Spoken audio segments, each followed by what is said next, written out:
The world tilted sideways without warning. One moment Maude Covington was standing at the counter of the Coltrane County Land Office, her fingers pressed flat against the scarred wooden surface, her eyes fixed on the document that had just been slid toward her with a casual cruelty she had not anticipated from a man wearing a civil servant's collar. The next moment the edges of her vision went soft and dark, the oil lamp on the wall multiplied into 3, and the floor came rushing up to meet her with a terrifying, unstoppable certainty. She did not even have time to reach out for something to hold. What she caught instead was a pair of arms, strong ones, certain ones. Arms that moved with the kind of swift, deliberate instinct that only came from years of watching a room for whatever might go wrong, and acting before anyone else had even registered the danger. The document fluttered to the floor. The clerk behind the counter made a useless, belated sound of alarm. And Maude Covington, widow of James Covington, legal claimant to the 320 acres known as the Buckhorn Parcel in the territory of New Mexico, was caught by a man she had never met before this morning. A man with a deputy's star pinned to a vest that smelled of cedar and dust and some faint trace of horse leather. A man who lowered her with remarkable gentleness onto the bench along the wall and said, in a voice so steady it cut through the ringing in her ears like a lantern through smoke, "Easy now, I have you, just breathe." She tried to say that she did not need to be told to breathe, that she had been breathing perfectly well for 27 years without anyone's guidance. What came out was nothing at all. "Someone get her water," the deputy said, not loudly. He did not need to say it loudly. The clerk scrambled.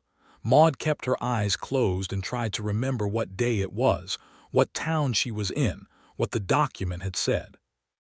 That last part came back first, because it was the part that had knocked the floor out from under her in the first place.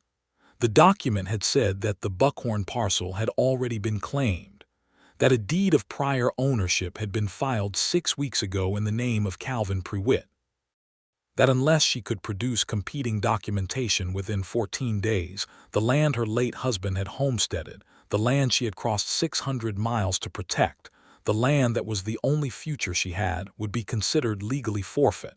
That was the moment the darkness had come, and the deputy had caught her before she hit the ground. His name was Bernard Hale. She did not know that yet. She would know it before the hour was out because he was not going anywhere. He stayed. That was the thing she would remember later, when she tried to reconstruct the sequence of events that changed everything. Not the falling, not the catching, not even the document with its devastating revelation, its hidden fraud, its quiet betrayal of everything James had worked for. What she would remember was that Bernard Hale stayed. He stayed while she sipped the water the clerk brought. He stayed while her color came back and her hands steadied. He stayed while she told him, in clipped, controlled sentences that cost her more than she let show, why she was there and what that document meant and what Calvin Prewitt's name meant to her history and to her dread. He listened the way a man listens when he is actually listening, not waiting for a pause so he can speak, not forming his response before you have finished forming your thought.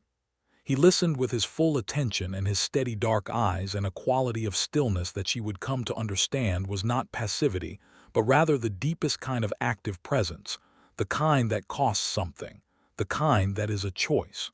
She had not expected any of that. She had not expected any of this. 3 weeks earlier, Maude Covington had been in the dusty kitchen of her mother's house in Abilene, Kansas, sitting across a table from a lawyer named Gideon Walsh who was telling her things she did not want to hear. James was gone. The fever had taken him in October. It was now February of 1882, and the homestead they had filed on 2 years ago in the New Mexico territory was in danger of being considered abandoned, because the law required continuous occupation, and Maude had come back to Kansas to care for James in his final weeks, and then to bury him, and then to survive the particular hollow devastation that follows burying someone you had built your entire life around. "You have to go there," Gideon had said, not unkindly. "In person. You have to be present and you have to assert your right to the land. If you do not, someone else will take it. The territory is full of people looking for exactly that kind of opportunity." Maude had looked at the table for a long moment. She had thought about the Buckhorn parcel.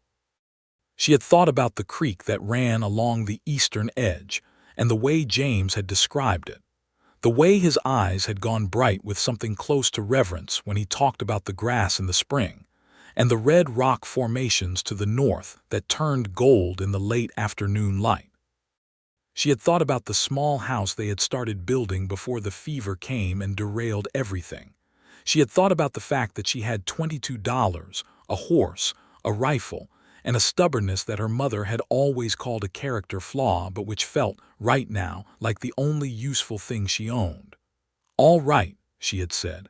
"I will go." The journey had taken her 11 days. She had traveled by train to Las Vegas, New Mexico, and then overland by wagon with a family named Dortmund who were heading southwest toward the Rio Grande Valley. She had arrived in Coltrane County 3 days ago, and had spent those 3 days at the Widow Peabody's boarding house on the main street of the town of Ancora, trying to gather her nerve and organize her papers, and tell herself that what she feared most was not the thing most likely to happen. She had been wrong. Calvin Prewitt's name on that document was not a surprise, exactly. It was more like the confirmation of the worst kind of intuition, the kind you carry in your chest like a stone and keep hoping will prove to be nothing but ordinary weight. She knew Calvin Prewitt, or rather, she knew of him. James had known him. Had known him the way a man knows a snake he has found in the barn, with a clear-eyed wariness born of specific experience. Prewitt had tried to buy the Buckhorn parcel from James 2 years ago, before James had filed the homestead claim. He had made an offer that was insultingly low, and then, when James refused, had made a different kind of offer that was not in money at all. It was a threat. James had described it to Maude on a cold evening by the fire, his voice careful, and measured the way it got when something had troubled him more than he wanted to admit. He said the land has a way of coming to people who want it badly enough, James had told her. Said he always gets what he wants in the end. Said I might want to think carefully about that. James had filed his claim the following week. And now, 2 years later and 2 months after James was in the ground, Calvin Prewitt's name was on a deed of prior ownership that was either a legal miracle or an elaborate fraud. And Maude was sitting on a bench in the Coltrane County Land Office with a deputy she did not know telling her to breathe, and the 14-day clock was already running. "Tell me again what the document said," Bernard Hale said. He had pulled the bench at an angle from the wall so he could sit facing her, his elbows on his knees, his hat in his hands. He was perhaps 30, perhaps a year or two either side of that. He had a quality of face that was not immediately striking but became increasingly difficult to look away from, a jaw with some decision in it, eyes that were very dark brown and very direct, a mouth that looked like it did not smile easily but when it did the effect would be worth the wait. Maude told him again. She laid it out clearly and without embellishment because she was not a woman who embellished, because embellishment required a surplus of energy she could not afford right now. She told him about James, about the homestead claim, about Calvin Prewitt and the threat 2 years ago and what it had meant. She told him that the document the clerk had shown her claimed Prewitt had filed a deed of prior ownership based on a Spanish land grant that predated any homestead claims, and that the document had the signatures of 2 witnesses she had never heard of, and a notary stamp from a county she did not recognize. "Santa Clara County Notary," she said. "But the stamp looked wrong to me. The seal was not quite centered and the ink was too dark. I noticed it before I felt faint." "I am not usually a woman who faints." "I believe you," Bernard Hale said. And he said it in a way that made her feel, for the first time since she had walked into this office this morning, that someone in this town was actually on her side. "Are you going to tell me it is out of your jurisdiction?" she said. "Because the clerk already told me to take it up with the territorial land commissioner in Santa Fe, and that is a 4-day ride each way." I am going to tell you, Bernard Hale said, that a fraudulent notary stamp is a crime, which makes it very much within my jurisdiction. He paused. And I am going to tell you that Calvin Prewitt has been on my list of concerns for about 6 months now. Your situation just gave that list a great deal of new clarity. Maude looked at him for a moment. She was very aware that she had just fainted in a public building in front of a stranger, and that she was not at her most authoritative, but she held his gaze with everything she had. "What kind of deputy investigates fraudulent land claims?" she said. "The kind who grew up watching his father lose land to exactly this kind of hidden corruption," Bernard said. It was not a performance of a speech. It sounded like a fact he stated simply because she had asked a direct question, and he was constitutionally incapable of giving an indirect answer. "My father homesteaded in Colorado Territory. Lost the land to a speculator with a questionable deed when I was 14. We never got it back. I have been paying attention to that particular pattern ever since." The afternoon light came through the land office window at a low angle, cutting across the dusty floor in a way that made everything look older than it was and more significant. Maude felt the strange, doubling quality of a moment that you can feel even as it is happening will matter later, a moment that will be a hinge on which subsequent events will swing. "My name is Maude Covington," she said, because she realized they had gotten this far without formal introduction. "My husband was James Covington. He filed the Buckhorn parcel claim in March of 1880. Bernard Hale," he said. He extended his hand and she shook it and felt the roughness of a working man's palm and the steadiness of his grip. "Deputy, Coltrane County, and Mrs. Covington, I am going to need to see those documents." She had them. Of course she had them. She had carried them in an oilcloth packet inside her traveling bag for 11 days across Kansas and New Mexico. Because she was a woman who had understood from the moment Gideon Walsh laid out the situation that those documents were the only weapon she had.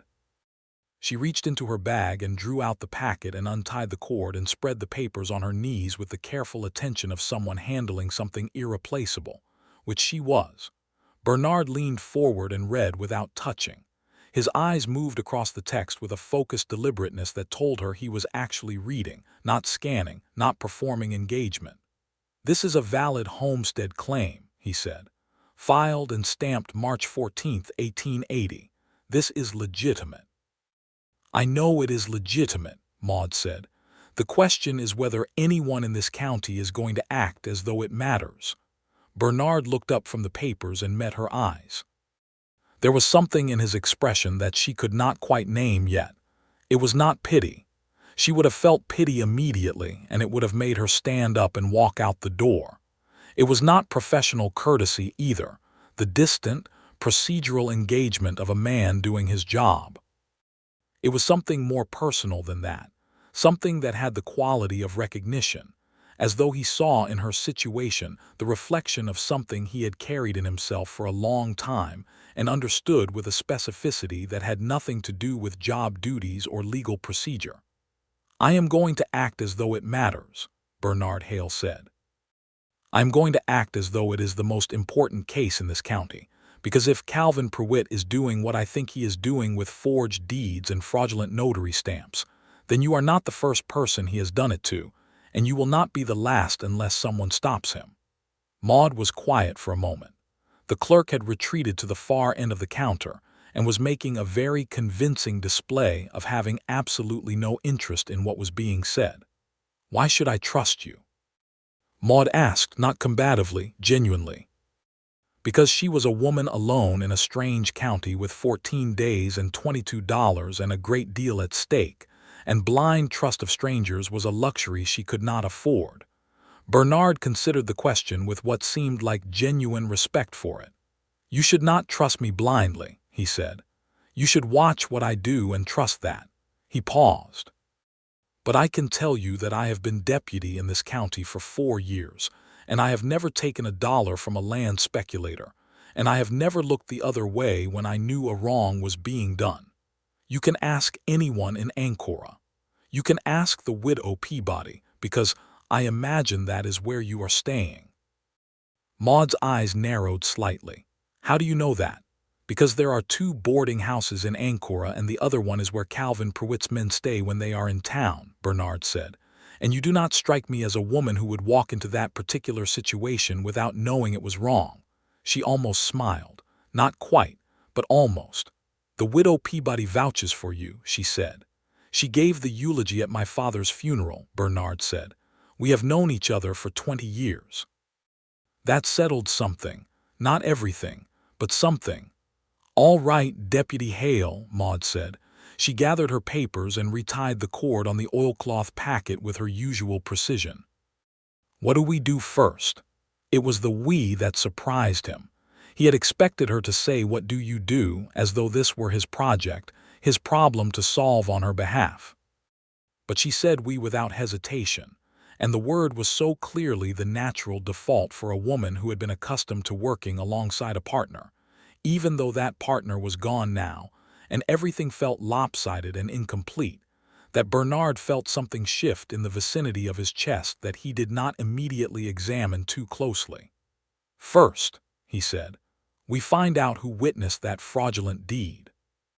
The town of Ancora in February of 1882 was a settlement of perhaps 400 people, growing steadily with the expansion of the cattle trade and the railroad speculation that kept filing through the territory like rumors of gold.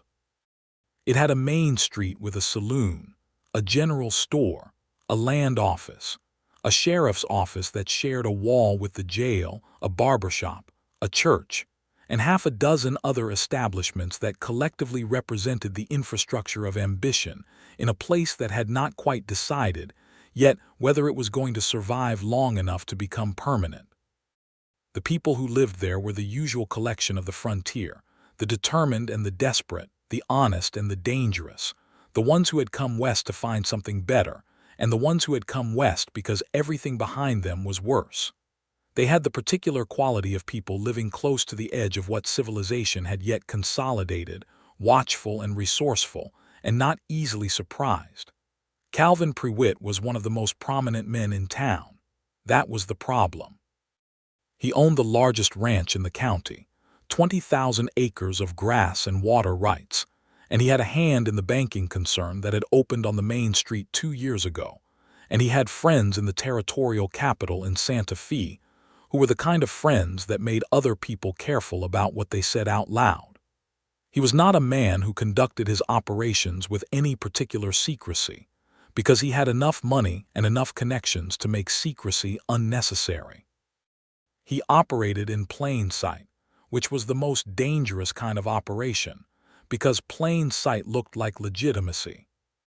Bernard Hale had been building a case against Pruitt for 6 months, carefully, quietly, the way you build a case against a man who has the resources to make a case disappear. He had 3 instances of suspicious land transfers that he could not yet prove were fraudulent. He had 2 former ranch hands who were willing to say, privately, that they had seen Pruitt meet with a man described as a notary several times over the past year.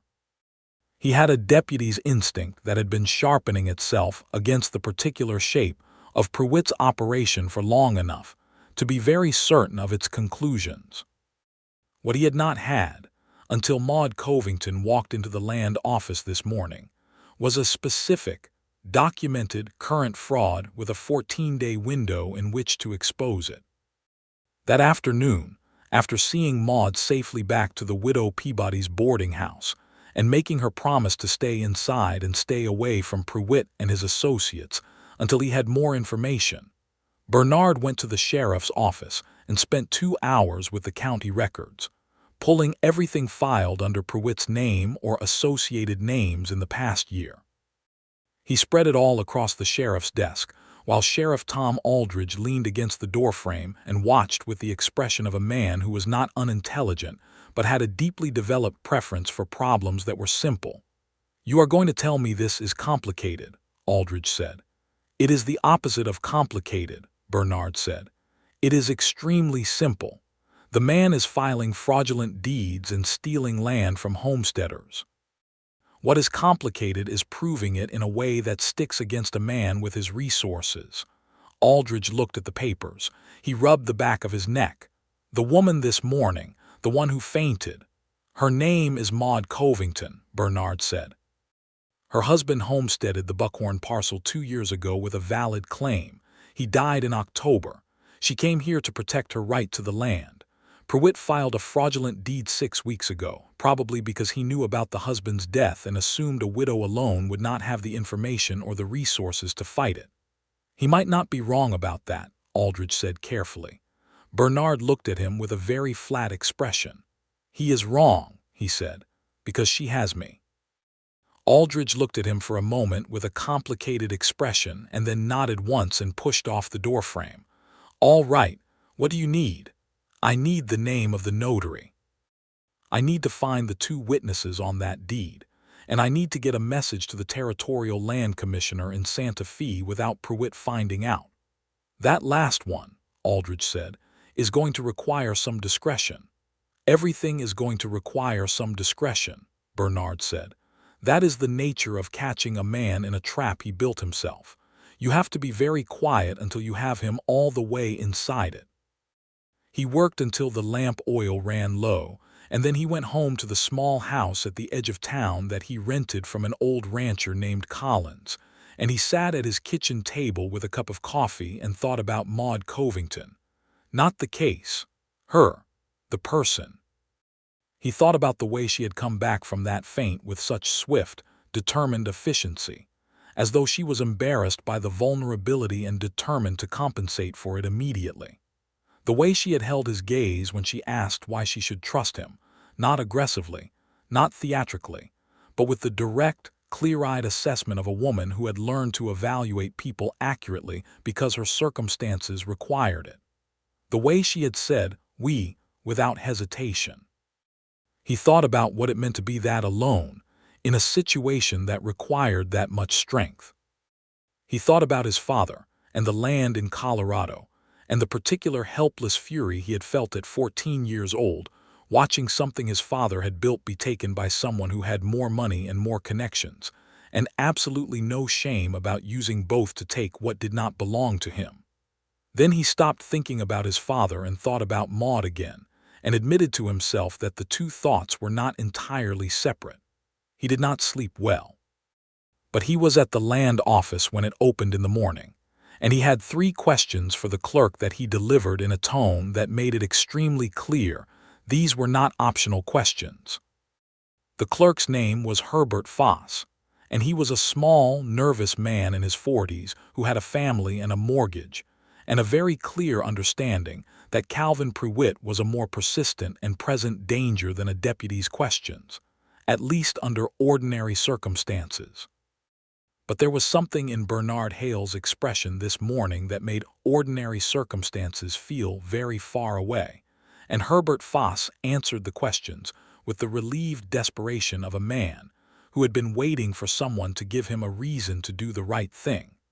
The notary's name was Aldous Kemp. He operated out of a little office on the south side of Mesquite Road. He had been brought to Ancora by Pruitt about 8 months ago, ostensibly to handle the paperwork for the banking concern, but in practice to put his stamp on whatever Pruitt needed stamped. The 2 witnesses on the deed were ranch hands at Pruitt's operation, both of whom were currently in town because the spring branding was still 2 months away, and winter was the slow season at a cattle operation. Bernard had all of this information before 9 in the morning. At 9:30, he knocked on the door of the widow Peabody's boarding house and waited on the porch in the February chill while someone went to fetch Maude Covington. She came down the stairs and appeared in the doorway with her hair pinned up and her coat buttoned and her oilcloth packet in her hands, as though she had been expecting him and had been ready. "I have news," he said. "Come walk with me, away from the windows." She came without argument. She pulled the door shut behind her and fell into step beside him on the boardwalk, and he told her what Herbert Foss had told him, and she listened with that same quality of complete, active attention she had shown yesterday. The kind of listening that was actually thinking. "Aldous Kemp," she said when he had finished, "and you think he can be pressed?" I think he is the weakest point in Prewitt's operation, Bernard said. He is not a criminal by nature. He is a man who made one bad choice and has been living inside its consequences ever since. Those men are usually looking for a door. And you are going to offer him one, Maude said. I am going to offer him a choice between a door and a cell, Bernard said. And I am going to make very sure he understands which of those is the better option. Can you do that, legally? I can inform him of the relevant statutes regarding fraudulent notarization and give him the opportunity to cooperate with an investigation in exchange for consideration from the court. Yes. Maude was quiet for a moment. They had reached the edge of the main street and the open ground beyond it, the flat brown expanse of February New Mexico that stretched out toward the red rock formations on the northern horizon. The sky was very blue and very cold and very large. I want to be present, she said. When you speak to Kemp. Bernard considered this. It might go better without you, he said. It might, she agreed. But it is my land. My husband built on that land and died before he could live on it, and someone has tried to steal it from me using a piece of paper with a fake stamp. And I want to be in the room when the man who put that stamp on it has to account for it. Bernard looked at her. The morning light was flat and honest, and she met it without any deflection, her chin level, her eyes very clear, her expression holding a combination of grief and anger and determination that was so thoroughly interwoven it was impossible to separate the strands. She was not asking for his approval. She was informing him of her position. You can be present, he said, but let me do the talking first. Agreed, she said. And then, with a glance sideways at him, thank you. For what specifically, he said. For not telling me to let you handle it, she said. Every other man in my experience, when presented with a situation requiring action, has told the woman present to go home and let him handle it. That seems inefficient, Bernard said. You know your own situation better than I do. That is useful. She looked at him for another moment with an expression he could not fully read, and then she nodded once and said, Let us go find Aldous Kemp. The office of Aldous Kemp was a small room that smelled of pipe tobacco and paper, and the particular anxious sweat of a man who had not slept soundly in months. Kemp himself was perhaps 50, thin, with the kind of face that had probably once had more color in it. He looked at Bernard's deputy star, and then at Maude, and then back at Bernard, with an expression that told Bernard everything he needed to know about the man's current state of mind. The conversation took 40 minutes. It was not pleasant. Aldous Kemp cried at one point briefly, and then pulled himself together with visible effort. He confirmed everything Bernard had suspected. He had stamped the fraudulent deed under explicit instruction from Prewitt, who had told him the Spanish land grant documents were legitimate historical materials that simply needed formal notarization. Kemp had known they were not. He had known because the paper was too clean and the ink on the supposed grant documents was too uniform, and because a man who has worked with documents his whole professional life recognizes a forgery even when it is a relatively good one. He had done it because Prewitt had told him, with a quiet specificity that left no room for interpretation, what would happen to Kemp's business and his reputation, and his ability to work anywhere in the territory if he did not cooperate. He had done it because he was afraid, and he had been living with the weight of it ever since. Bernard gave him the door. Kemp took it with both shaking hands. He signed a sworn statement that afternoon at the sheriff's office, witnessed by Aldridge, covering everything he knew about Prewitt's fraudulent deed operation. He named 2 other homesteaders, a family named Broussard and a man named Eli Finch, whose land claims had been similarly attacked in the past year. He provided the name of the man who had forged the Spanish land grant documents, a draftsman in Santa Fe named Orville Marsh. It was a great deal of information. It was the kind of information that, properly organized and properly presented to the Territorial Land Commissioner, would end Calvin Prewitt's land fraud operation completely and comprehensively. This is going to take time, Bernard told Maude that evening. They were sitting at the table in the widow Peabody's kitchen because the widow had fed them both supper without asking, with the brisk generosity of a woman who understood that people engaged in important work needed to eat. "We have to get this to Santa Fe. We have to get a response from the land commissioner before your 14 days are up. That is going to require someone riding hard." "I will ride," Maude said immediately. "You will not," Bernard said, not curtly, but with a decisiveness that was not quite negotiable. "Pruitt does not know yet what Kemp has told us. If he finds out you are gone, he may accelerate his plans. You need to be here, visible, calm, not giving him any indication that anything has changed. And you will ride. I will send someone I trust. There is a man named Garrett Cole who rides dispatch for the county. He is fast and he is discreet, and he owes me a favor from an incident last spring involving a horse and a misunderstanding." Bernard paused. "The details are not relevant." Maude almost smiled again. It was becoming a more familiar, almost warmer, slightly less effortful.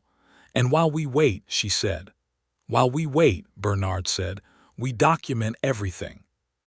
We build a case that is so complete and so clear that when it goes before the land commissioner it cannot be argued with. We identify the Broussard family and Eli Finch and see if their situations can be included. We make this about a pattern, not just an individual incident. That is harder to dismiss." "You have been thinking about this for a long time," Maude said. It was not a question. "Since the first suspicious land transfer I noticed 6 months ago," he said. "I just did not have the right piece to make it all cohere. Your deed was the right piece." She was quiet for a moment.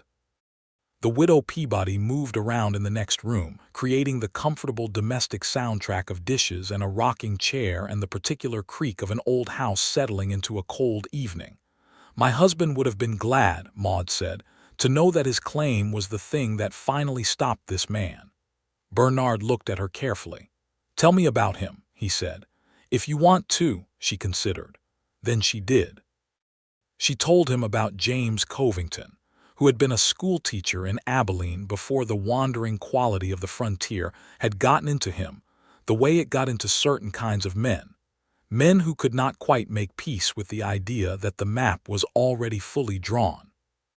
James had been patient and methodical and occasionally exasperating in his thoroughness, the kind of man who read every document twice and kept meticulous records and never filed anything he had not checked 3 times. He had been kind. He had been a good partner. He had loved the idea of building something from the ground up in a place that had not yet decided what it was going to be. The fever had been swift. He had been sick for only 9 days. She had not had enough time to fully understand that she was losing him before she had already lost him. "I am sorry," Bernard said, and the simplicity of it, the complete absence of any embellishment or performance, meant that she believed him. "He would have liked you," she said, and then seemed briefly surprised that she had said it, as though it had come out before she had decided to say it. "He had a great deal of respect for straightforward people." Bernard said nothing for a moment. He was aware of something happening in the kitchen of the widow Peabody's boarding house, something quiet and careful and a little frightening in the way that only genuinely important things are frightening. He chose not to name it yet. It was too early to name it. There was too much still unresolved. "Get some rest," he said, standing up from the table. "Tomorrow we have to find the Broussard family." The Broussard family lived 8 miles outside of town on a small homestead along the Southern Creek, and they were a French-Canadian family of 5, a father named Auguste, a mother named Celestine, and 3 children between the ages of 6 and 14. They had come to New Mexico from Manitoba by way of Missouri, following the same dream of available land that had brought so many people west, and they had been fighting Pruitt's fraudulent claim on their property for 3 months. They had not known what to do with the fight. They had been running out of money and running out of options, and Auguste Broussard had been sleeping badly and losing weight in the visible way of a man under a pressure he cannot relieve. When Bernard knocked on their door and Maude stood beside him and explained what Kemp had confessed and what was being done about it, Celestine Broussard put her hands over her face and made a sound that her children had clearly not heard before, because they all looked at her with a slightly terrified attention, and then August Broussard sat down very heavily in the nearest chair. "You mean it is going to be all right?" Celestine said from behind her hands. "I mean we are going to do everything in our power to make it all right," Maude said, "and I believe in Deputy Hale's power considerably." She said it simply, without looking at Bernard, but he felt it in the back of his neck. Auguste and Celestine both provided sworn statements the following day. Eli Finch, when Bernard found him at his claim 7 miles in the opposite direction, was a taciturn ex-soldier from Missouri who communicated largely in short sentences and long silences, but who signed his statement with a hand that was absolutely steady and said, "I am glad someone finally came," with a simplicity that settled in the chest. Garrett Cole left for Santa Fe the following morning with a dispatch bag containing everything: 3 complete fraudulent deed cases, Kemp's sworn confession, Bernard's own detailed report, and a letter from Sheriff Aldridge requesting urgent review. And then they waited. The waiting was the hardest part, in the way that waiting always is when what you are waiting for matters enormously and there is nothing useful to do in the interim. Except there was, actually. There was a great deal to do. There was Maude's claim to organize further, all the supporting documents, the original homestead application, James's correspondence with the land office, the receipts for the building materials that had been delivered to the Buckhorn parcel before James got sick. Every piece of paper that established continuous intent and active engagement with the land, which together formed a portrait of a legitimate claim that was the opposite of abandoned. There was also, because Maude was not a woman capable of sitting still with unused hours, the question of what the Buckhorn parcel actually looked like right now. She had not been to it since before James died. She needed to see it. She needed to know what state the house was in, whether anyone had been squatting on it, whether Pruitt had made any physical moves on the property. "I want to ride out there," she told Bernard on the 4th morning after Garrett Cole had left. "Not alone," Bernard said. "Obviously not alone," Maude said with a look that suggested she found the caveat slightly unnecessary. "I am asking you to come with me." "I know," he said. "I was not suggesting otherwise. I was establishing the terms." "The terms being that you come." "Yes, that suits me," she said. "Can you leave this morning?" "Give me an hour," he said. They rode out to the Buckhorn parcel on a Thursday in the middle of February, the two of them on horseback with the cold air coming off the mountains to the north, and the sky very pale and the land very still. Maude rode a steady roan mare she had acquired at reasonable cost from the livery stable, and she rode well, with the easy, practical competence of a woman who had been around horses her whole life. Bernard rode a dark bay gelding named Stoic, which was either aspirational or descriptive, she decided, and both possibilities were equally fitting. They did not talk much on the ride. The silence was comfortable, the kind that comes between people who have spent enough concentrated time together that silence no longer requires filling. They had spent 4 days working side by side over documents and depositions, and the details of 3 different fraudulent land cases. And somewhere in those 4 days, the formal texture of their interactions had shifted into something easier without either of them quite deciding to shift it. The Buckhorn parcel was 8 miles northeast of Ancora, and it was, when they arrived, everything James had described. The creek ran clear and cold along the eastern edge, cutting through a stand of cottonwoods that still held some pale gold in their upper branches despite the season. The grass was dry and brown now, but you could see the architecture of what it would be in spring, the broad, gentle swell of it, the way the land breathed. The red rock formations to the north were exactly as James had said, extraordinary in the afternoon light, which was still several hours away but which you could already imagine making those formations turn the color of fire. The house was small. It was barely begun.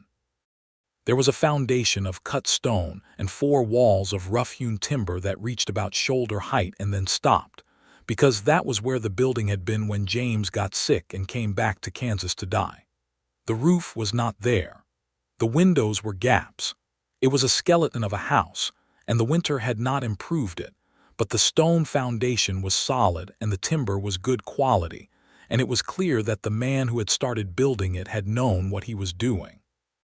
Maude dismounted at the edge of the property and walked up to the unfinished walls and stood inside what would have been the main room and looked up at the open sky where the ceiling should have been. Bernard stayed at a respectful distance for a while. He watched her standing inside those 4 incomplete walls, and he thought about what it cost to look at something and understand both what it is and what it was supposed to be. He walked toward her eventually, because she had been still for long enough that the stillness had changed quality. "Are you all right?" he said, which was a question he was aware had a complicated answer. "I think so," she said. She was not looking at the sky anymore. She was running her hand along the top of the half-built wall with a gesture that was both practical and tender, assessing the quality of the wood and saying goodbye to something at the same time. "He chose good timber." "He did," Bernard said. "He would have been a good builder," she said. "He was good at learning. He would have read everything there was to read about construction, and then he would have done it methodically, and it would have been very good." She paused. "He was better at starting things than I am. I am better at finishing them." Bernard was quiet, understanding that she was telling him something important. "Then you should finish this," he said. She turned and looked at him, and the expression on her face was complicated in ways he did not want to oversimplify. It was grief and resolution and something else, something that was perhaps the recognition that the future is not a betrayal of the past, that finishing what someone else started is not a lesser act than beginning it. "That is what I came out here to decide," she said. "Whether I could." And she looked at the unfinished walls. She looked at the creek and the cottonwoods. She looked at the red rock formations to the north. She looked at all of it for a long time with the assessing gaze of someone making a real decision. "Yes," she said, "I can." They rode back to Ancora in the last of the afternoon light, and Bernard Hale was very aware that something had been decided that was larger than the land case, though he could not yet have named precisely what it was. Garrett Cole returned from Santa Fe on the 8th day. He returned with a letter from the Territorial Land Commissioner, a man named Hadley Watts, who was brief and decisive in his correspondence. The fraudulent deeds were under review. An investigator from the land office would arrive in Ancora within 5 days. The Kemp confession was being treated as extremely significant. All 3 disputed claims, the Covington, the Broussard, and the Finch, were to be considered in temporary suspension of any adverse action until the investigation was complete. That meant Prewitt could not move on any of them during the investigation. It meant the 14-day clock on Maude's claim was, effectively, stopped. Bernard read the letter twice and then handed it to Maude, who read it once with complete attention and then set it on the table and put both her hands flat on the table beside it and breathed for a moment. "It is not finished," she said. "No," Bernard agreed, "but we have the ground we need to stand on." "How long will the investigation take?" "Weeks, possibly longer." He paused. "You would need to stay in Ancora." She looked at him. There was a question in the look that was not entirely about the investigation. He met it without looking away. "I do not mind staying in Ancora," she said carefully, "provided the widow Peabody continues to feed me and continues to pretend my presence is no trouble." "She does not pretend anything," Bernard said. "She told me 3 days ago that you were the most sensible woman who had stayed in her house in 4 years. Maude looked briefly startled and then pleased in a contained way. "I like her very much," she said. "She is aware of that," Bernard said. The investigation arrived in the form of a territorial land officer named Marcus Delacroix, a compact man in his 50s with a gray beard and the methodical patience of someone who had seen a great many fraudulent claims and knew exactly where to look. He spent the first day reviewing all the documents. He spent the second day interviewing Aldous Kemp, whose testimony was consistent and detailed, and clearly the confession of a man who had been waiting for months for exactly this opportunity. He spent the third day at the land office with Herbert Foss and with every other deed filed in the county in the past 18 months. On the fourth day, he went to speak to Calvin Pruitt. Bernard insisted on being present for that interview. Delacroix had no objection. It took place in the parlor of Pruitt's ranch house, which was a large and well-appointed room that had been designed to communicate wealth and permanence in a way that the parlors of uncertain men often are. Pruitt himself was perhaps 55, heavily built, with a face that had learned long ago to project confidence as a default setting regardless of what was happening behind it. He sat across from Delacroix with his hands folded and his expression genial, and said several things that were very smooth and very false. Then Delacroix put Kemp's sworn statement on the table. And then Pruitt's geniality showed its seams. It did not collapse. He was too experienced for that, too practiced at maintaining a surface. But something shifted in the quality of his stillness. Something tightened, and Bernard, watching from near the door with his arms folded and his expression entirely neutral, catalogued every micro-movement with the attentiveness of someone who had been paying attention to this man for a long time. "Kemp is a liar and a small man trying to save himself at my expense," Pruitt said. His voice was exactly steady. "That may be your assessment," Delacroix said pleasantly. "The courts will make theirs." He stood up and collected his papers. "Mr. Pruitt, you should understand that until this matter is resolved, you have no legal access to the properties in question, and any attempt to assert such access will be considered obstruction of a territorial investigation." Pruitt looked at Bernard. Bernard looked back. He did not say anything. He did not need to. They rode back to Ancora in the late afternoon, Delacroix and Bernard felt something he had not allowed himself to feel for months, which was something close to hope. That evening, he found Maude on the widow Peabody's porch. She was sitting in one of the wooden chairs with her coat pulled around her and a cup of coffee in her hands, watching the street in the way of someone who is thinking rather than observing. He sat down in the other chair without asking, and she did not tell him not to. He told her about the interview with Pruitt. She listened. "Do you think he will accept it quietly?" she said. "No," Bernard said honestly. "I think he will fight it through every legal channel available to him. He has the resources for a long fight, but the fight will be a legal one. The ground has shifted in our favor." "In ours," she said, the same emphasis she had put on "we" that first day. It was not theatrical. It was just her natural idiom, the language of a woman who had spent years thinking in terms of joint enterprise. "Yes," he said, "in ours." She turned and looked at him with that clear, direct look of hers, and he held it, and the street of Ancora went quiet around them in the February evening, and neither of them said anything for a little while. Then she said, "Tell me something about yourself that is not about the case." He considered. "I play the fiddle," he said. "Badly." She looked like she wanted to laugh. "How badly?" "Badly enough that my neighbors have asked me to practice at the edge of town when the wind is coming from the east," he said. "There is a particular stretch of open ground beyond the old Collins barn where the acoustics are less harmful." This time she did actually laugh. It was a real laugh, brief and genuine, and it rearranged something in her face that made her look younger and less defended and thoroughly herself in a way that he thought he could easily become accustomed to. "What else?" she said. "I read a great deal," he said. "Anything I can find." The judge who ran the circuit court here until 2 years ago left his library to the county when he retired and nobody claimed it. So I have it. It covers a remarkable range of subjects including 3 books on astronomy, a complete set of the Waverley novels, and a medical textbook from 1861 that is alternately fascinating and alarming. "What do you prefer?" she said. "The novels," he said, "though the medical textbook has its moments." "James read everything too," she said. "Our house in Abilene had 4 bookshelves. Packing them was the most difficult part of deciding what to bring west." "Did you bring them?" "Some," she said. "The ones that felt necessary." She paused. "I brought the astronomy one." Bernard looked at her with a quality of surprised recognition. "Proctor," he said. "Other worlds than ours." She blinked. "Yes." "You know it?" "I have read it twice," he said. "It is the best kind of book. It makes you feel simultaneously small and important.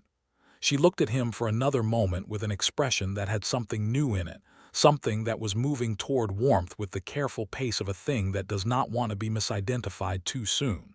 "Yes," she said, "that is exactly what it does." The investigation continued for 3 more weeks. Those 3 weeks were, in retrospect, the weeks in which everything changed between them, because they were weeks of waiting punctuated by the everyday texture of two people in the same small town who kept ending up in the same places at the same times, and found they had no particular objection to this pattern. They ate dinner at the widow Peabody's table 4 evenings a week because it was the most practical option, and the food was excellent. They rode out to the Buckhorn parcel twice more, the second time with a carpenter Bernard knew named Samuel Hitch, who walked around the unfinished walls and the stone foundation with a professional eye, and told Maude what it would cost and how long it would take to finish the house, information which she recorded in a small notebook with the focused attention of someone drawing a plan. They talked. They talked a great deal, in the way that happens when two people who are both fundamentally serious and fundamentally curious discover each other, when the conversations expand outward from the immediate and the practical into the general and the personal and the philosophical. When you find yourself still talking at 10 in the evening about something that started as a question about construction costs and ended somewhere in the neighborhood of what it means to build a life in a place that does not yet know what it is. He told her about his father and the Colorado land. He told her about coming to Coltrane County 4 years ago because Sheriff Aldridge had needed a deputy, and because somewhere in the back of his mind, there was always the awareness that places like this one were where the patterns of injustice that had ruined his father's life were still actively playing out, and if he could do something about that from where he stood, then the work had a weight that went beyond the immediate job. She told him about Abilene and what it had been like to grow up the daughter of a woman who ran the house with an efficiency that admitted no sentiment and a father who was kind but largely absent in the internal sense, present physically but not particularly interested in the content of a daughter's mind. She told him that James had been the first person who had asked her what she thought about things and then actually wanted to know. "And you found that you had a great many thoughts," Bernard said. "Constantly," she said. "It has always been a problem in polite society." "In my experience," he said, "the people who have too many thoughts for polite society are the only ones worth talking to." The warmth in her face when he said that was not quite the same as anything that had come before it. It had moved past the category of gratitude or friendly recognition. It was something that was a little frightened of itself, that was moving carefully, that she clearly was not yet prepared to name out loud. He was not going to rush her. He had no desire to rush her. He was a patient man by nature and by practice, and what was happening between them was the kind of thing that needed the time it needed and would not benefit from any form of pressure or acceleration. What he allowed himself, that evening, was to hold her hand for a moment when they said good night on the widow Peabody's porch.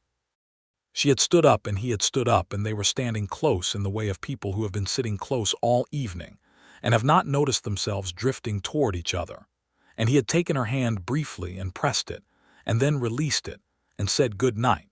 And she had said good night back in a voice that was slightly different from her usual voice in ways he did not examine in front of her.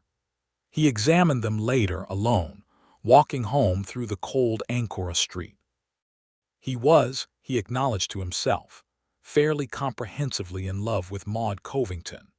He was aware this was a complicated situation on several levels, not least that she was recently widowed and grieving, and in the middle of a legal fight for her survival, and that a man who took advantage of a woman's vulnerability to press his own emotional agenda was not a man Bernard had any respect for, which made him thoroughly determined not to be that man.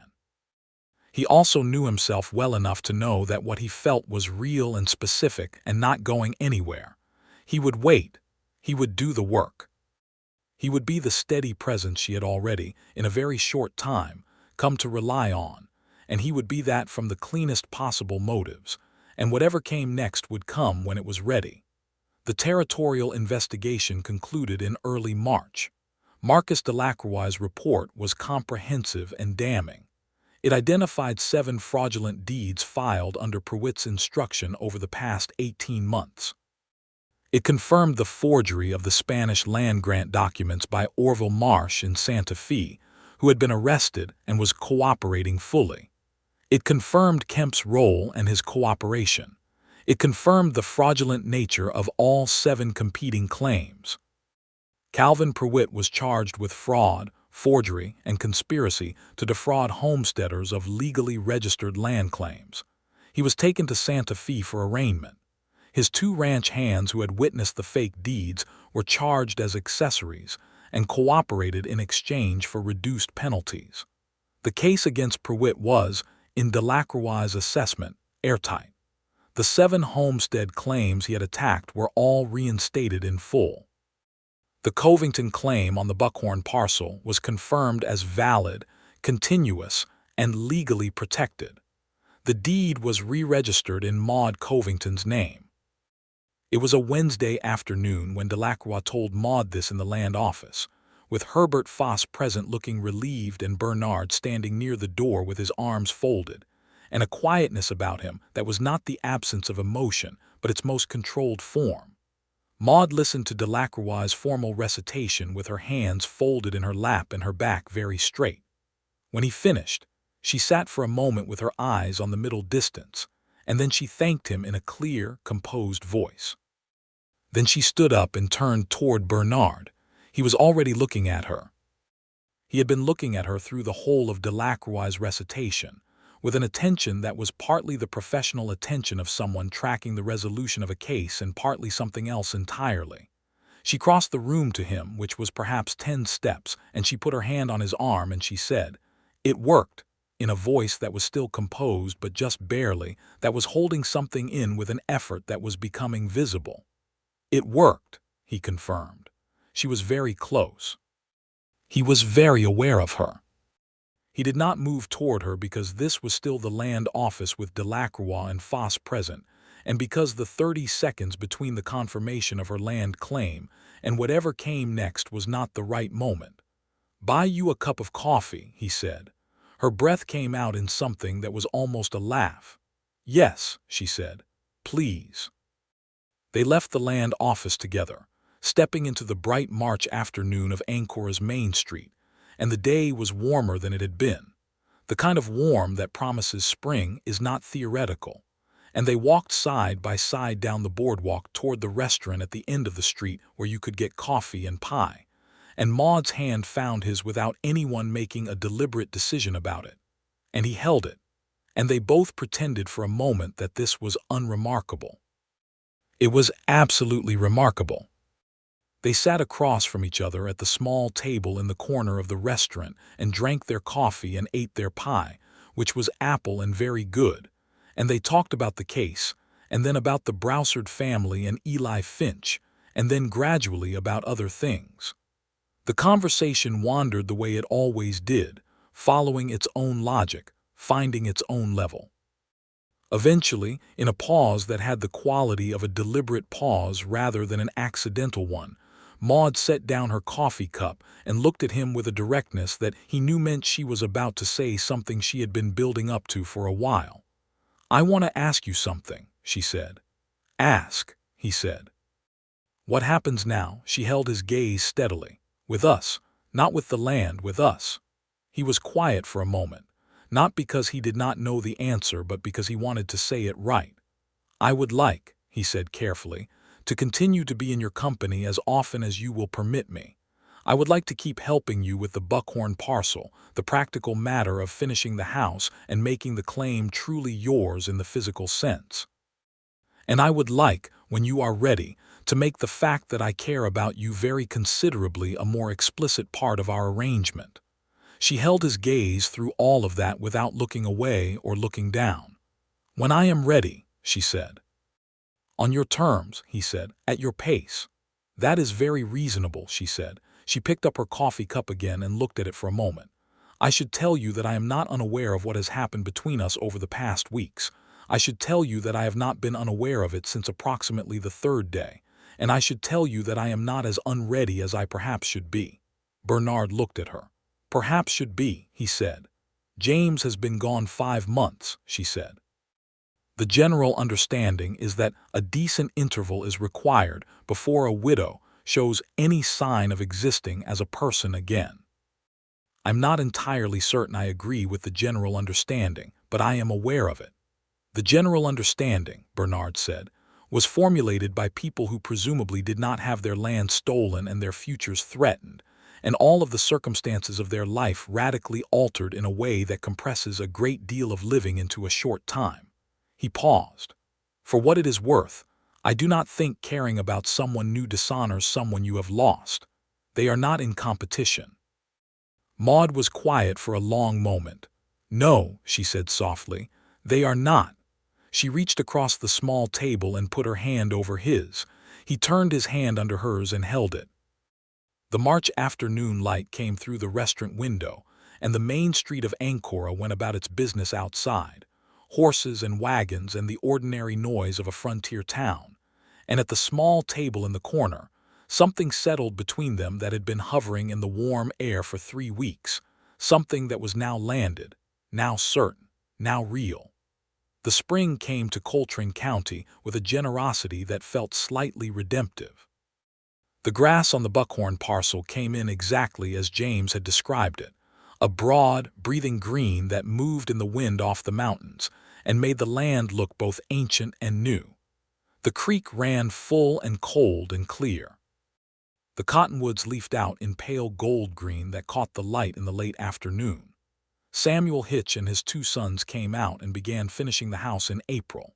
They worked 3 days a week and the work went steadily, and Maude was there for every day of it, which meant Bernard was there for every day of it too, because he had developed a habit of where Maude was, and the habit had become a fact of his life that he had no desire to amend.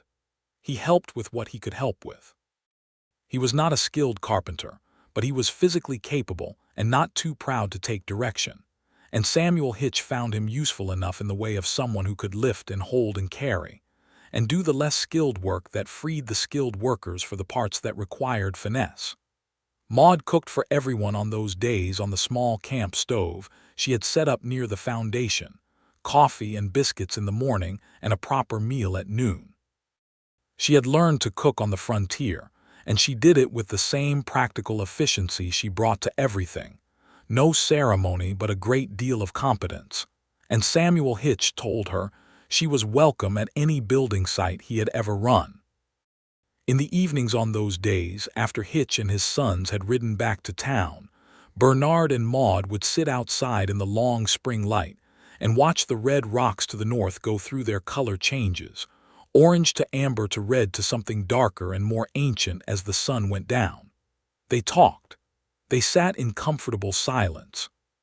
Occasionally he put his arm around her and she leaned against his shoulder, and they watched the sky go through its evening performance, and it was the most peaceful Bernard had felt in a very long time. He told her he loved her on an evening in late May when the house was nearly finished and the land was entirely itself, exactly what James had seen in it, and what Maude had come to protect, and what was now, incontestably and legally and physically, hers. He did not say it as a performance or a dramatic declaration. He said it in the course of a quiet conversation about the house and the coming summer and whether she would need additional water rights along the creek, and it came out in the middle of a sentence, the way things come out when they have been true for long enough that containing them requires more effort than saying them. "I love you," he said. "I want to say that plainly. Not because I expect anything in return, but because it is true and you deserve to know it." She looked at him for a long moment in the evening light. Her expression went through several things he could not name individually before settling into something that was the least defended he had seen her look, the most entirely herself.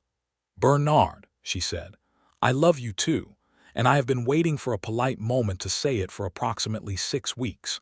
He laughed. It was a real laugh, unexpected, and she laughed too, and then the laughter became something quieter, and he kissed her in the doorway of the nearly finished house on the Buckhorn parcel, while the May evening went purple around them, and the creek ran in the cottonwoods to the east, and the red rocks to the north held the last of the light. They were married in August, in the church in Ancora, by a minister named Reverend Elias Croft, who had a pleasant manner and a mercifully brief homily. The widow Peabody cried. The Broussard family came, all 5 of them, and Celestine Broussard brought food enough for twice the number of people present, because it was her understanding that a wedding required abundance. Eli Finch came in his best coat and sat in the second row, and shook Bernard's hand afterward with both of his and said nothing, but meant a great deal. Sheriff Aldridge stood at the back and looked quietly pleased. Samuel Hitch came with his 2 sons. Garrett Cole came and brought a bottle of something that was theoretically whiskey. Maude wore a dress she had made herself from blue wool cloth she had bought at the general store, a deep, particular blue that she had chosen, because James had always said blue suited her, and she had thought about that, and decided that wearing the color was not a betrayal but a continuity. She wore her hair up with 2 pearl-headed pins that had belonged to her mother, and she looked, Bernard thought, as though she had decided that happiness was a thing she was entitled to and was no longer going to apologize for claiming it. He thought this in the church while waiting for her to walk down the aisle, and then she appeared in the doorway and the thought became entirely insufficient to the reality, and he stopped thinking altogether for a moment and simply looked at her. She saw his expression, and she smiled at him from the doorway, the full smile that he had seen coming in stages for months, the smile that was completely unguarded and entirely real, and something in his chest responded to it with a ferocity that surprised even him. Reverend Croft said the words. They said the words back. Bernard put a simple gold band on Maude's finger, and she put one on his, because she had insisted on this mutuality, and he had agreed immediately. And then Croft pronounced them husband and wife, and the widow Peabody cried harder, and Celestine Broussard made a sound of satisfaction from the 3rd row. They moved into the Buckhorn parcel house the following week. It was finished. Samuel Hitch had outdone himself in the last month, adding details that went beyond the original plan: a deep porch along the front, a pantry off the kitchen, a window in the bedroom that faced east so you could watch the sun come up over the high country if you were inclined to be awake for it. The stone foundation was solid as a fact. The timber walls were true. The house sat on its land with the settled permanence of something that had decided to be there and was not planning to leave. The first evening they spent in it together, Maude and Bernard sat on the front porch while the summer dark came on and the stars appeared, first one and then many, until the sky was crowded with them. Maude had her astronomy book on the arm of her chair, and she had been reading from it intermittently, not the factual passages but the philosophical ones, the parts where Richard Proctor wrote about the relationship between distance and significance, about how the size of the universe does not diminish what happens within it, but rather places it in a frame that makes it more rather than less meaningful. "Listen to this," she said, and she read him a passage about the stars and their light and how the light you see from a distant star left it years ago and has been traveling toward you ever since. "So we are always looking at the past," Bernard said. "The deep past," she said. "And it is still beautiful." "Yes," he said. He was looking at her. "It is." She lowered the book and looked back at him. In the lamplight from the window behind them, her face was warm and fully at rest in a way that he understood now was not her default setting, that it had required a particular set of circumstances to arrive at, that it was not something she had always had or always felt entitled to. "I am happy," she said, and the simplicity of it, the plain, direct statement of fact, had the same quality as everything she said, the quality of absolute truth unadorned by performance. "So am I," he said. She reached over and took his hand. They sat on the porch in the warm August night and listened to the creek in the cottonwoods and watched the stars and said nothing, and everything that had brought them here, the fraudulent deed and the land office, and the moment she had fainted, and he had caught her and stayed. All of it receded to where it belonged, to the history that had made the present possible rather than the present itself. Calvin Prewitt was convicted in the territorial court in Santa Fe in September of that year. He was convicted on 6 counts of fraud, 3 counts of forgery, and 1 count of conspiracy. He was sentenced to 7 years in the territorial penitentiary.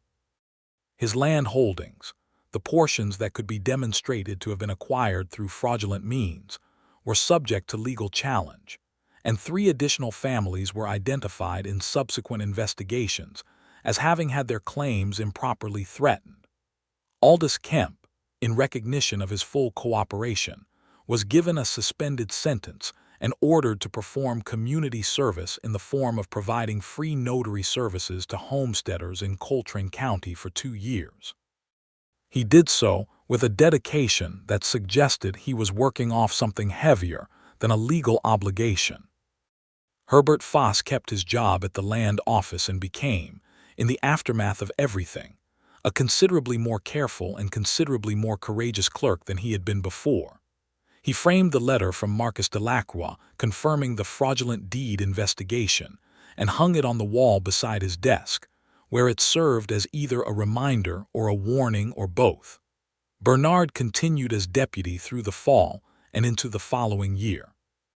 He was offered the sheriff position when Tom Aldridge decided to retire in the spring of 1883, and he accepted it after a conversation with Maude that lasted most of an evening and covered practicalities and principles, and the particular additional exposure that came with being the most visible law enforcement officer in a county that still had more than its share of rough characters. "You should take it," Maude said. "You are already doing the work. Having the title properly reflects that." "It means more time away from here," he said. "I am not fragile," she said.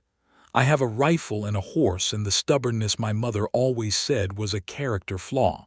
I will be fine." "And you should be sheriff." He became sheriff. The Buckhorn parcel in the spring of 1883 was everything it had promised to be. The grass came in thick and brilliant. The creek ran generously. The garden that Maude had planted in the fall came up in the spring with a persistence that matched her own. She had 2 horses by then, the roan mare and a younger gelding she had acquired in trade for a set of carefully organized land documents she had helped a neighboring homesteader prepare. She had a productive relationship with the Broussard family 8 miles to the south, Celestine having appointed herself a sort of informal network for the women of the area, and they traded food and labor and company with the easy regularity of neighbors who have decided to be useful to each other.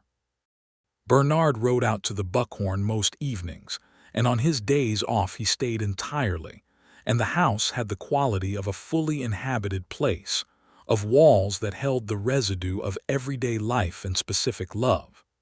By the autumn of 1883, Maude told him she was expecting a child. He was in the kitchen when she told him, coming in from the evening rounds of the property, hanging his coat on the peg by the door, and she was at the stove with her back to him, and she said it in the same plain, factual tone she used for everything, the tone that was not unemotional but was unceremonious, that saved ceremony for the things it was genuinely needed for. He crossed the kitchen and put his arms around her from behind, her back against his chest, careful and gentle, and he held her for a long moment without saying anything. "Well," she said finally. "I am trying to find a word large enough," he said. "Take your time," she said, but she was smiling. He could not see it, but he could feel it in the way she held herself. He turned her gently around to face him, and he kissed her forehead and then held her face in his hands and looked at her with everything that was in him, which was a great deal. "I am so glad," he said. "That is the word. I am so profoundly, completely glad." "Good," she said, and she leaned her forehead against his shoulder and breathed. The winter of 1883 was cold but not harsh, the kind of winter that Maude found she could manage with the practical preparations she had learned from the frontier women around her, and the particular stubbornness that made her constitutionally resistant to being defeated by weather or circumstance or anything else that presented itself as an obstacle. Bernard drove out when the roads permitted, and when they did not, he was there already. The baby came in April of 1884, which was spring on the Buckhorn parcel, which meant the grass was new, and the creek was running, and the cottonwoods were in their pale gold green, and the red rocks to the north were doing the thing they did with the afternoon light that James had once described with something close to reverence, and which Maude understood completely. It was a boy.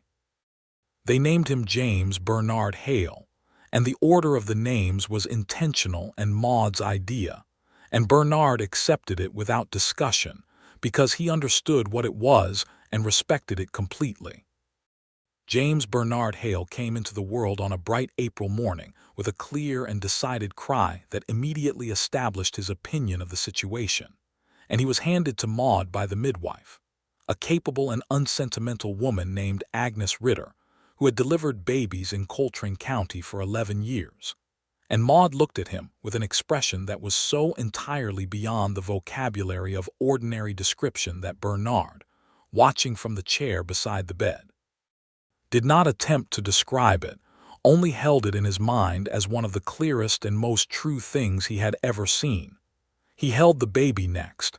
He was not someone who had held many babies.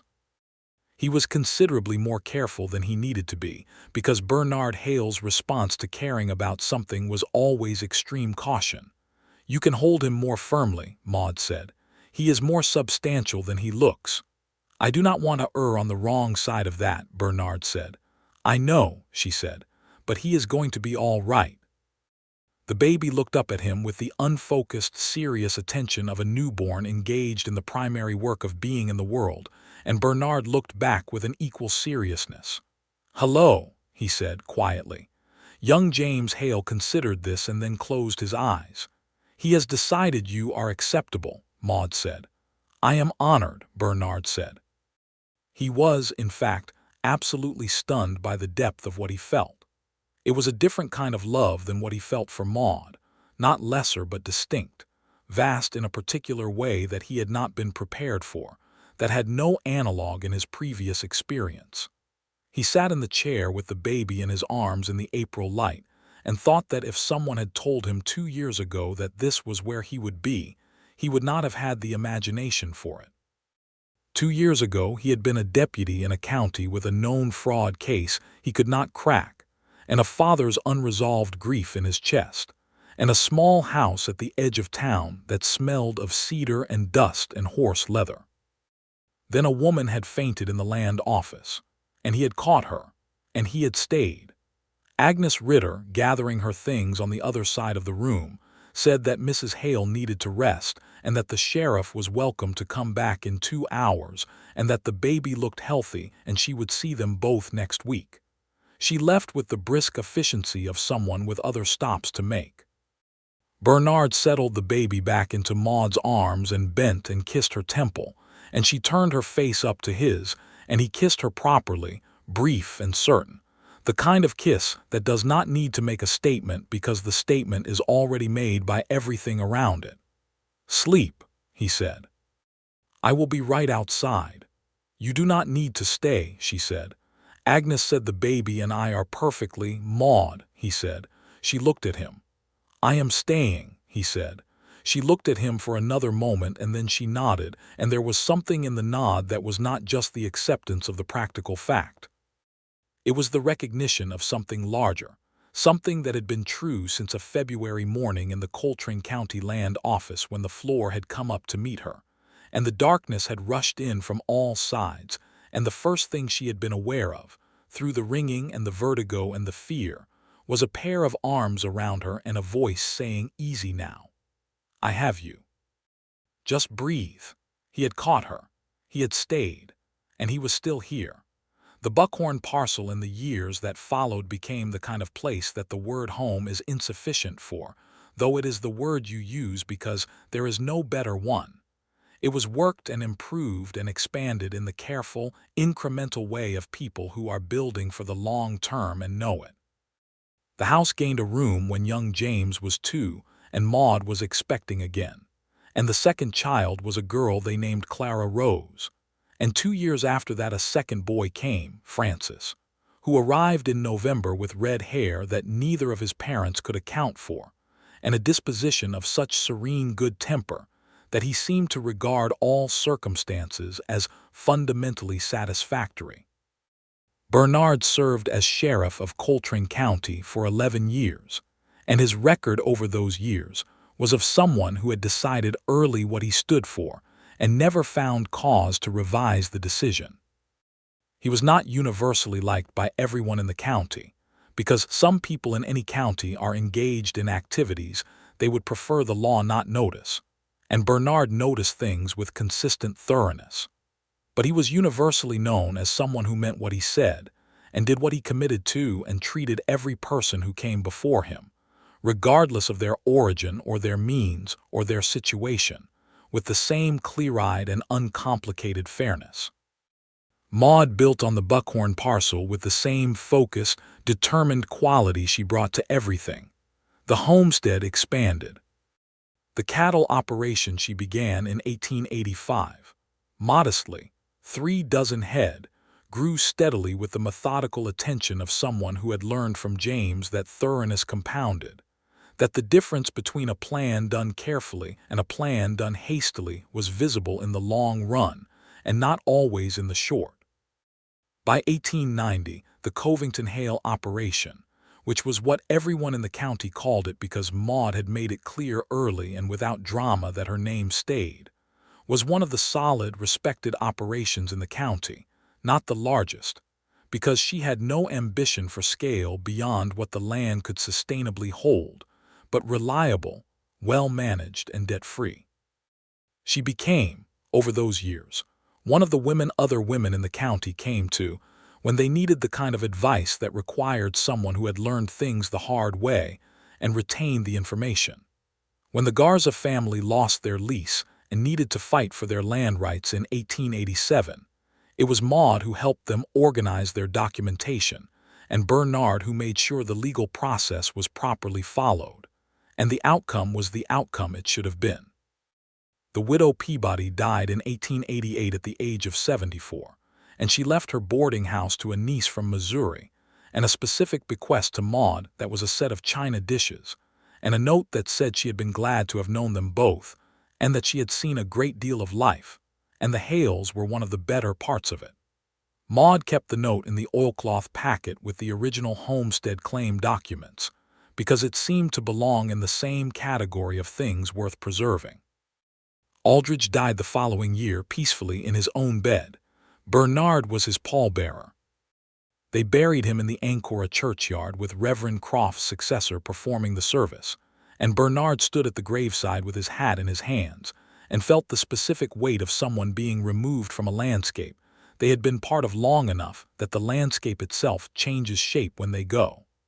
Garrett Cole became a U.S. Marshal and moved to Albuquerque and sent a Christmas letter every year without fail for the rest of his life. The Broussard children grew up. The eldest, a boy named Henry, became a very good lawyer, which August said he could not entirely account for but was grateful for in the practical sense. He passed the bar in 1893 and opened a practice in Santa Fe and spent a significant portion of his career on land rights cases, which he said he had a particular feeling for, and which the people who knew his family's history understood completely. Young James Hale grew into a quiet, serious boy who had his mother's directness and his father's patience, and a talent for mathematics that surprised everyone and then, upon reflection, surprised no one at all.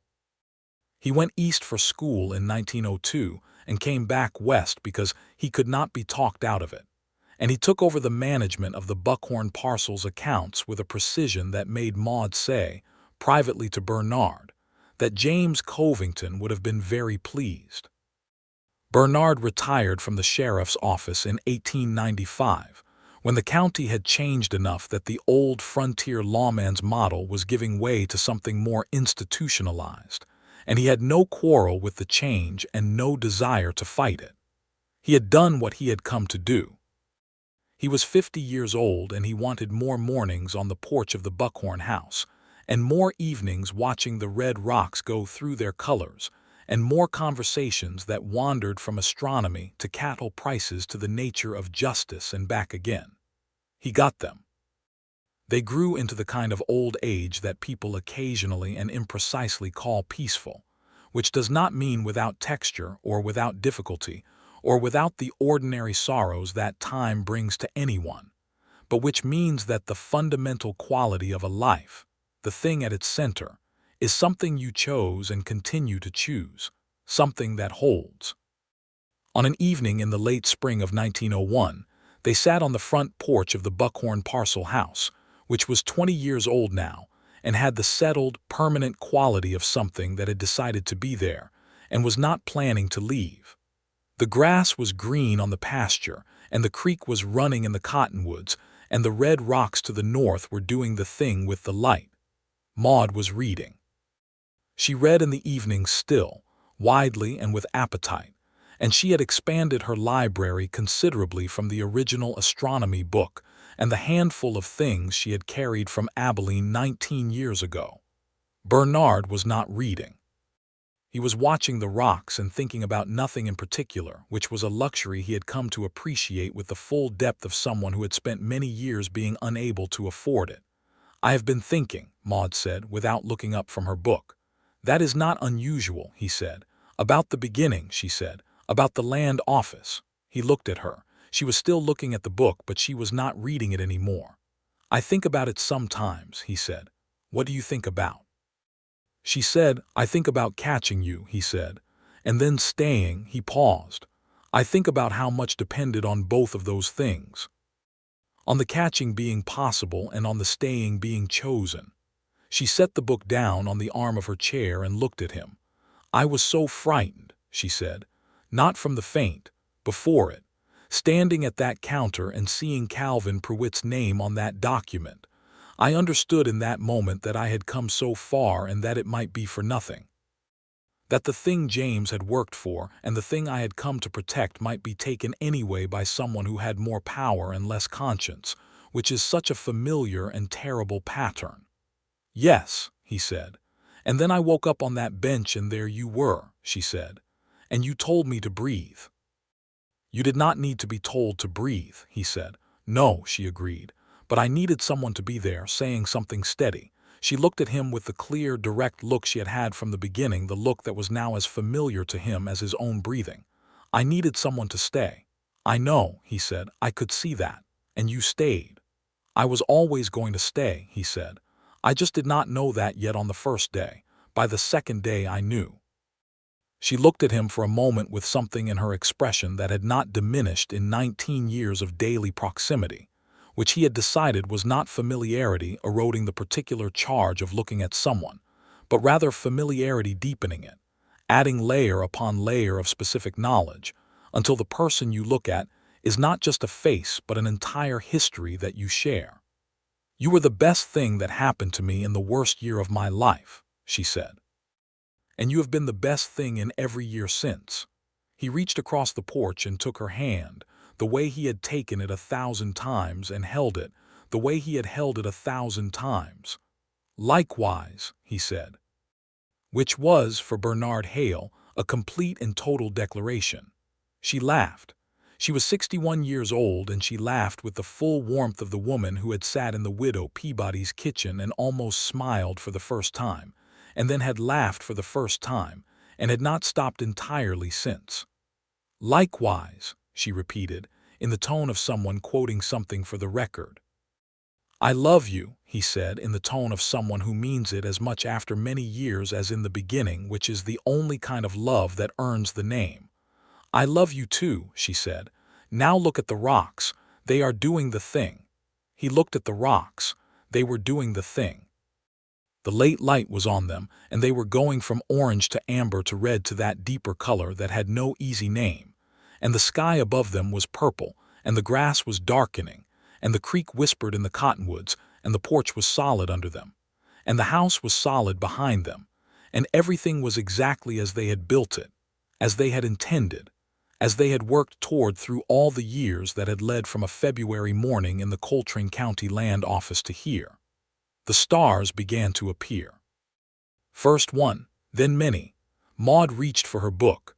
Bernard watched the sky, and the buckhorn parcel settled into its evening around them, permanent and particular and entirely, incontestably theirs.